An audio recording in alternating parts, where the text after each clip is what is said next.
This is Antaryam Patra, your English 12. Today, I am going to teach an interesting chapter for 10th standard. This is a poem, and this poem name is for Anne Gregory. What do you mean that one? Before I would like to clarify this one, what is called for Anne Gregory? What is the gist or content of this chapter? Look at this chapter. The poem is about the perception of love by different people, and those people are different thoughts, different opinions, different views. The poem is in the form of a dialogue, and dialogue means it is a conversation between two people, between two persons. When you talk about a dialogue or conversation between two people, and here this conversation is a made between two people, one is Anne Gregory, second one or another one is speaker himself, whose identity has not been made clear. Sometimes what happens, we are thinking about who I am, and we are unable to recognize to ourselves, to identify ourselves. It means we don't know who we are. It means I don't know who I am. If you are unable to judge yourself, to identify to yourself, you cannot judge to others. So first of all, we try to judge ourselves who we are, right? And here this interesting line, so whose identity has not been made clear by the poet. Therefore it could anyone. Anne's lover, and everybody is having lover, I think. It's not right, but okay, let's see. But Anne's lover or friend or the poet himself, we can say that. The poem shows the true nature of human as they are allows what is horrid about this show. What to mean by love? That is the beauty of harmonious. When you think the love is something different, we love our parents, we love our teachers, we love our cousins, means brothers and sisters, siblings, means also brothers and sisters. The beauty of nature, it means love. The here point is that love is divine. Yes, I do believe in that. Then this conversation, whether it is a beauty of conversation or not, and that conversation is made, I told before, between two people, between two persons. One is Anne Gregory and second one is the speaker himself. So the outer beauty and the inner beauty, what is the difference, therefore? It means the outer beauty means the posture, the gesture, what somebody looks like that. The inner quality, that is your behavior, that is your manner, that is your attitude, that is your character. So the people are prejudiced or biased by the outer qualities, outer appearance, outer beauty, and that is not right. We should understand that. We should find out the inner quality of a human being, whether this human being is good or not. We cannot judge a person, we cannot judge a human being by watching the outer appearance. I am giving one example. If you look at the APJ Abdul Kalam, even he was thinking, I am not blessed because I have tall parents, beautiful parents, and handsome parents, but I am not handsome. I am just ugly. But he proved wrong. He is not ugly. He was a pure beauty of human being. And he proved his life a great person. He changed his life. He made his life beautiful. Even he inherited the best qualities from his parents. What he inherited from his father? From his father he inherited the discipline and the love. He inherited from his mother goodness. The goodness, it means what is called a goodness. And the goodness is the right thing to believe in God. Nobody has seen the God. But if you believe in the goodness, and that is called God. Because your goodness will make you pleased, make you happy, and bring happiness and also to help others, service others. Now, I'm just going to example this one. The beauty exists within us, not in outside. When you think about the beauty, where is the beauty? You cannot find the beauty in any market, Dumduma market, Eknabar market, Bapuji Nagar. It is not available. Mumbai, where you will get the beauty that you go to market, to go to the city, metro city to buy this one, it is not possible.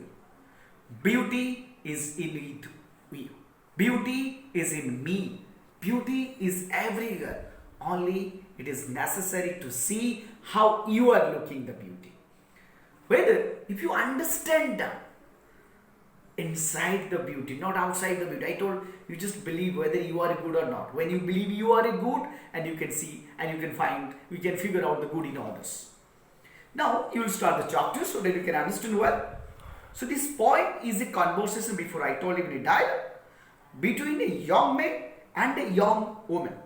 And it's very interesting. I think it's just like a love, I told the Francie and love story, but it's not like a love story, but it is just talking like a dialogue. Okay? So what are they arguing about? What they are putting the argument. Sometimes we also put the argument with our parents. Sometimes we put the argument with our students. Do this one, do that one. It happens. This is the beauty of argument. This is the sweetness of argument. Sometimes it becomes the bitterness. Sometimes it becomes the violent also. But look at this chapter. Never shall a young man thrown into despair. A young man suddenly become despair, become frustration, become disappointed, become hopelessness. Why? Now by those great honey color ramparts at your ear. What do you mean by ramparts? That means the lock of hair around here. And sometimes what do you think? The bald, no hair is there, this person how is looking, this one. But I told you, don't look outside. You just look inside the man, inside the human being, whether he is good or not. But you don't look the outer. You cannot judge the outer of appearance, so whether someone is good or not. So now, love you for yourself alone. You try to love yourself. When you think, say, I'm loving to myself, so you can love to others. So love yourself. And not your yellow hair or your grey hair. Oh, I'm not looking good, so I'm looking something like a dump, something whatever.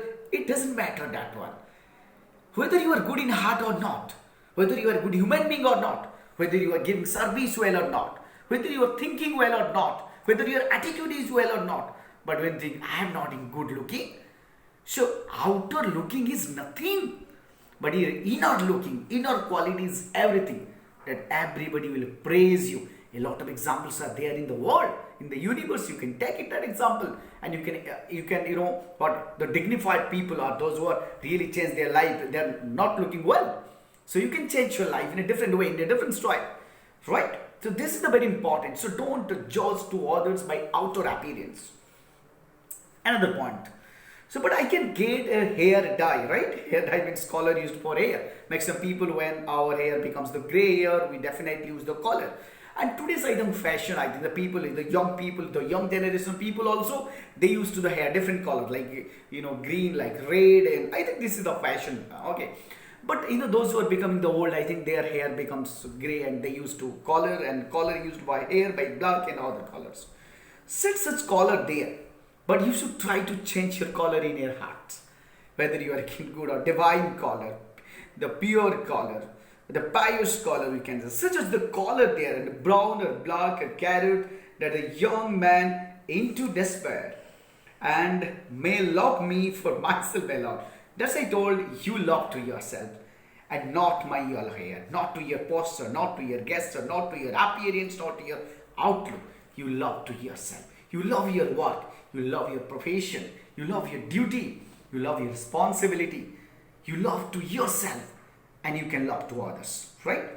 I heard an old religious man yesterday night proclaim, that means, right, that he had found a text to prove. What was the text?